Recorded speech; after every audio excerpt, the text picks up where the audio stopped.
ፍቅር። እስቲ ስለዚህ ቃል ትንሽ እናውራ። ምናልባት በቋንቋችን ውስጥ ካሉት ቃላት ሁሉ በብዛት የምንጠቀምበት፣ በዘፈን የምናዜመው፣ ግን ደግሞ ከሁሉም በላይ ግራ የሚያጋባን ቃል ይህ ሳይሆን አይቀር። እውነት ነው። ሁላችንም እንፈልገዋለን፣ ግን ምንድን ነው ስንባል ልክ እንደዛ መልሳችን ይለያያል። የዛሬው ጥናታችን ዓላማ ይህንን ሰፊ ቃል ከዳር እስከ ዳር መተንተን አይደለም። ያም አይቻልም ይመስለኛል። አይቻልም። ይልቁንስ በጋሪ ቻፕማን 5ቱ የፍቅር ቋንቋዎች መጽሐፍ 2ኛ ምዕራፍ ላይ ተመርኩዘን በተለይ በግንኙነት ውስጥ ወሳኝ ስለሆነው አንድ የፍቅር ገጽታ በጥልቀት እናወራለን። እሱም የፍቅር ጋን የሚለው ሐሳብ ነው። በትክክል ዋናው ትኩረታችን እሱ ላይ ይሆናል። እና በጣም ትክክል ነጥብ ላይ ነው የጀመርከው። የቃሉ ግራ መጋባት የሚመነጨው ያው አንድ ቃል ሆኖ ሳለ ፍጹም ተቃራኒ የሆኑ ድርጊቶችን ለመግለጽ ስለምንጠቀምበት ነው። ለምሳሌ መጽሐፉ ላይ የተጠቀሱትን ሐሳቦች ብንመለከት አንድ ሰው ከትዳር ውጪ የመሰረተውን ግንኙነት ፍቅር ይዞኝ ነው ብሎ ሊገልጸው ይችላል። ይሄ ብዙ ጊዜ ይሰማል። ግን የቅርብ ጓደኛው ወይም የሃይማኖት መሪው ያንን ድርጊት ኃጢአት ወይም ክህደት ብሎ ነው የሚጠሩት። ሁለት ፍጹም የተለያዩ እውነታዎች ማለት ነው። ሌላ ምሳሌ ልስጥህ። የአልኮል ሱሰኛ ባሏን የምትንከባከብ ሚስት፣ ትውከቱን የምታጸዳ፣ በማግስቱ ደግሞ ለሌላ መጠጥ ገንዘብ የምትሰጥ። ድርጊቷን ከፍቅር የተነሳ ነው ልትል ትችላለች። ነገር ግን አንድ የስነ ልቦና ባለሙያ ይህንን ሲተነትን ፍቅር አይለውም፣ ኮዲፔንደንሲ ነው የሚለው። ይቅርታ እዚህ ጋር ላቋርጥሽ። ኮዲፔንደንሲ የሚለውን ቃል ተጠቅመሻል። ይህ ቃል ብዙ ጊዜ ይሰማል፣ ግን ትርጉሙ ለሁሉም ግልጽ ላይሆን ይችላል። በጣም ጥሩ ጥያቄ ነው። ጤናማ ከሆነ እንክብካቤ በምን ይለያል? በቀላሉ ለማስቀመጥ ጤናማ እንክብካቤ የሌላኛውን ሰው እድገትና ደህንነት ያማከለ ነው። ኮዲፔንደንሲ ግን አንዱ የሌላኛውን አጥፊ ባህሪ የሚያበረታታበት ወይም እንዲቀጥል የሚያደርግበት ግንኙነት ነው። ቅድም በጠቀስኩት ምሳሌ ሚስቴው ባሏ እንዲያገግም ከመርዳት ይልቅ ሱሱ እንዲቀጥል የሚያደርግ ምቹ ሁኔታ የፈጠረችለት ነው። እያወቀችም ይሁን ሳታውቅ ማለት ነው። ልክ ነው። ስለዚህ ፍቅር የምንለው ሁሉ ለግንኙነት ህይወት ሰጪ አይደለም። የዛሬው ውይይታችንም ያተኩረው ህይወት ሰጪ በሆነው የፍቅር አይነት ላይ ነው። በጣም ግልጽ ሆነልኝ። አሁን እንግዲያው ወደዛ ህይወት ሰጪ ፍቅር እንመለስና የምዕራፉን ዋና ሐሳብ እናንሳ። እሺ። የስሜት ፍቅር ጋን ይህንን ጽንሰ ሐሳብ እንዳመንሹት የተጠቀሰው የሕፃናትና ወጣቶች የስነ አእምሮ ሐኪም ዶክተር ሮስ ካምቤል ናቸው። ሐሳቡ ሲበራራ በእያንዳንዱ ልጅ ውስጥ ልክ እንደ መኪና የነዳጅ ጋን ያለ በፍቅር ሊሞላ የሚገባ የስሜት ጋን አለ ይላል። በትክክል። እናም የዚህ ጋን መጠን የልጁን ባህሪ ይወስነዋል ብንል ማጋነን አይሆንም። እንዴት? የፍቅር ጋኑ የሞላ ልጅ ደህንነት ይሰማዋል፣ በራስ መተማመን ይኖረዋል። ያው ለአቅሙ በደረሰ መጠን በሁሉም ነገር ላይ ስኬታማ ይሆናል። መሰረታዊ የስሜት ፍላጎቱ ስለተሟላ ማለት ነው። በትክክል።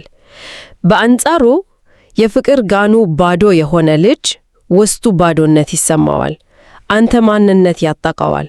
እናም ይሄንን ባዶነት ለመሙላት ነው የተዛቡ ባህሪያትን ማሳየት የሚጀምረው። ይህ በጣም ትልቅ ሐሳብ ነው።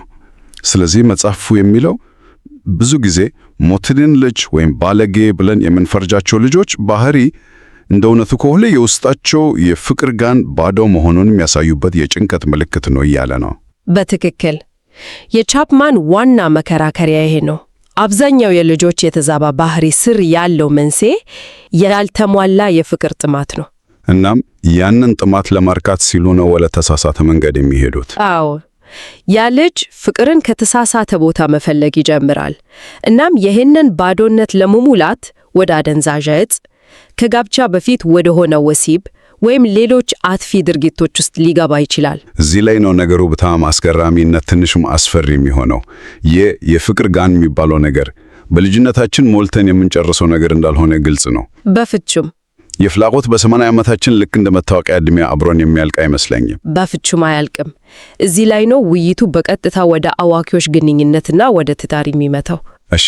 የመፈቀርና የመፈለግ ስሜታዊ ፍላጎት እኮ ልክ እንደ ምግብና ውሃ ሁሉ የህይወት ዘመን ፍላጎት ነው። ወደ ጉልምስና ስንሸጋገር ያ ፍላጎት አይጠፋም፣ ትኩረቱን ይቀይራል እንጂ። ልክ። ትኩረቱን ወደ የትዳር አጋራችን ያደርጋል። መጽሐፉ እንደሚለው የሰው ልጅ መሰረታዊ ፍላጎቶች አንዱ ከሌላ ሰው ጋር መቀራረብ፣ መተሳሰር እና መፈቀር ነው። ትዳር ደግሞ ይህንን ጥልቅ ፍላጎት ለማሟላት ተብሎ የተዘጋጀ ዋነኛ ተቋም ነው። ታዲያ የፍቅር ጋኑ በትዳር ውስጥ ባዶ ሲሆን ምን ይከሰታል? የዚህን ጽንሰ ሐሳብ ክብደት በትክክል እንዲሰማን መጽሐፉ ላይ የቀረበውን አንድ ረስተኛና ልብ የሚሰብር ታሪክ እናንሳ።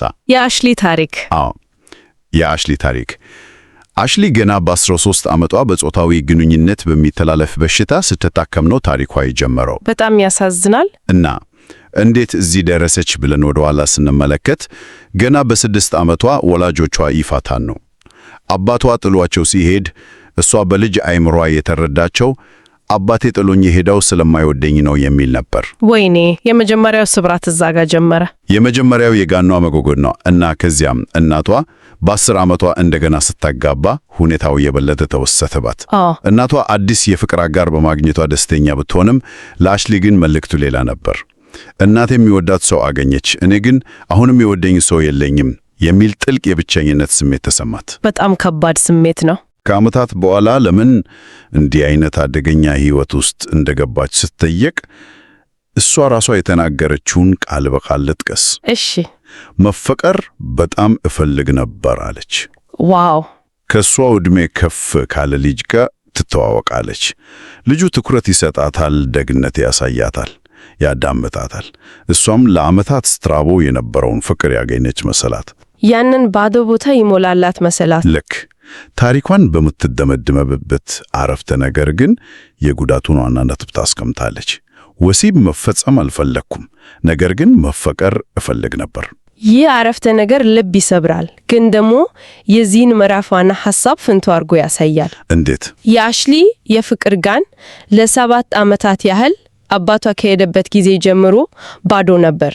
እናቷና የእንጀራ አባቷ ምግብ፣ ልብስ፣ መጠለያ፣ አካላዊ ፍላጎቶቿን በሙሉ አሟልተውላት ይሆናሉ። ጥሩ ትምህርት ቤት ለኳት ይሆናሉ። ልክ ነው። ነገር ግን በውስጧ የነበረውን ጥልቅ የስሜት ረሃብ አላስተዋልም፣ ወይም እንዴት መሙላት እንዳለባቸው አላወቁም ነበር። ይህ በጣም ወሳኝ ነጥብ ነው። እነሱ የወዷት እንደነበር ምንም ጥርጥር የለውም። እርግጥ ነው። ነገር ግን ፍቅራቸው አልደረሳትም። ይሄ እንዴት ሊሆን ይችላል? ጥሩ ሐሳብ መያዝ ብቻ በቂ አይደለም ማለት ነው። በትክክል። መጽሐፉም ያስመርበት ቁልፍ ሐሳብ ይሄ ነው።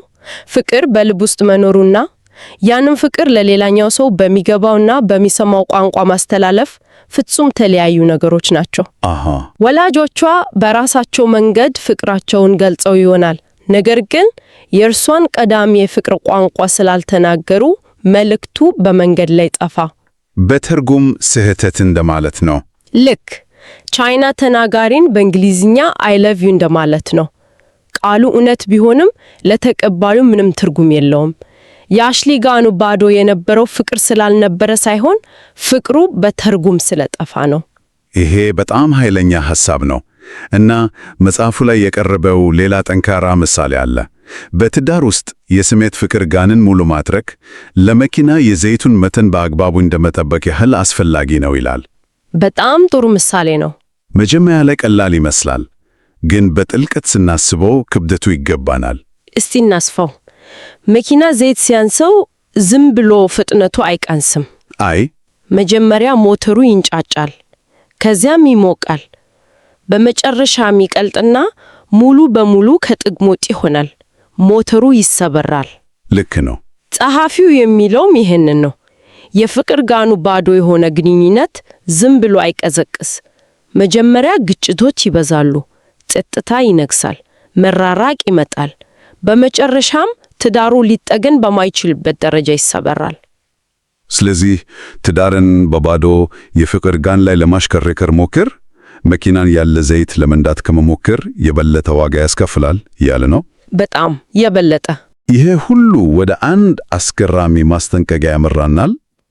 ጸሐፊው 5 የፍቅር ቋንቋዎች መረዳት እና የትዳር አጋሮን ቀዳሚ የፍቅር ቋንቋ መናገር መማር የትዳር አጋሮን ባህሪ ከመሰረቱ ሊለውጠው ይችላል ሲል ያስጠነቅቃል።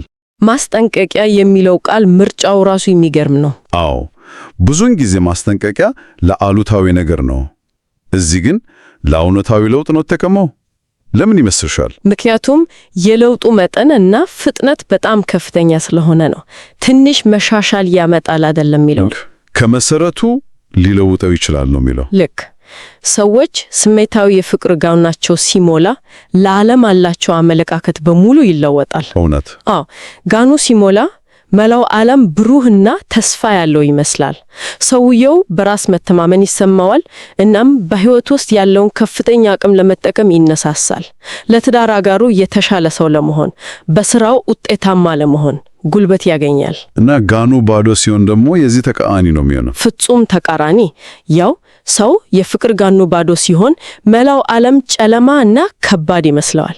ጥቅም ላይ እንደዋለ እንጂ እንዳልተፈቀረ ይሰማዋል።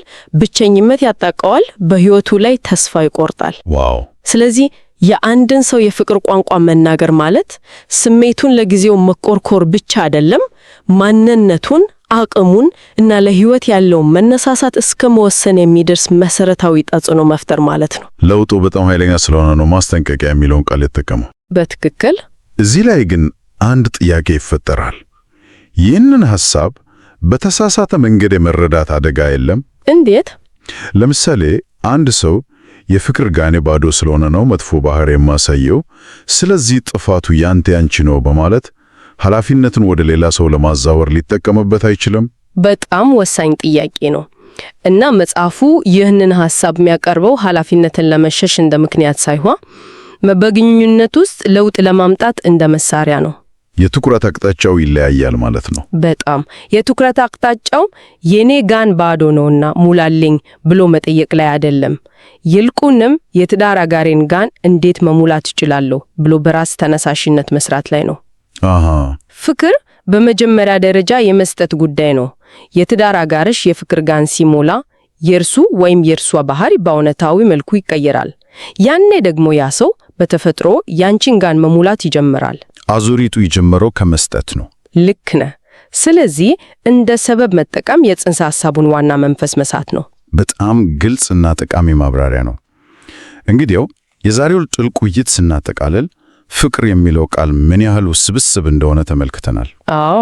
ከሁሉም በላይ ደግሞ የስሜት ፍቅር ጋን የሚለው ቀላል የመሰል ግን እጅግ ኃይለኛ ጽንሰ ሐሳብ ላይ አተኩረናል። ይህ ጋን በልጅነትም ሆነ በጉልምስና የስሜታዊ ጤንነታችን መስፈሪያ እንደሆነ ተረድተናል። በትዳራችን ስኬት ላይም የሞትና የሽረት ያህል ተጽዕኖ እንዳለው ልክ ነው። ውይይታችንን ስንዘጋ አንድ አእምሮን የሚያነቃቃ ሐሳብ ለአድማጫችን እንተወው። እሺ። ይህ ምዕራፍ የትዳር አጋርን የፍቅር ጋን መሙላት ባህሪን ሊለውጥ እንደሚችል ይናገራል። እስካሁን ድረስ 5 ቋንቋዎች ምን እንደሆኑ በዝርዝር አላየንም። እውነት ነው። ነገር ግን ያንን ሁሉ እውቀት ገና ሳናገኝ ዛሬውኑ የትዳር አጋራችንን የፍቅር ጋን በአንዲት ጠብታ ለመሙላት ልናደርገው የምንችለው አንድ ትንሽ ከልብ የመነጨ ድርጊት ምንድን ነው? ያቺ አንድ ጠብታስ? አዎ፣ ያቺ አንዲት ጠብታስ ልትፈጥረው የምትችለው ሰንሰለታዊ ለውጥ ምን ሊሆን ይችላል?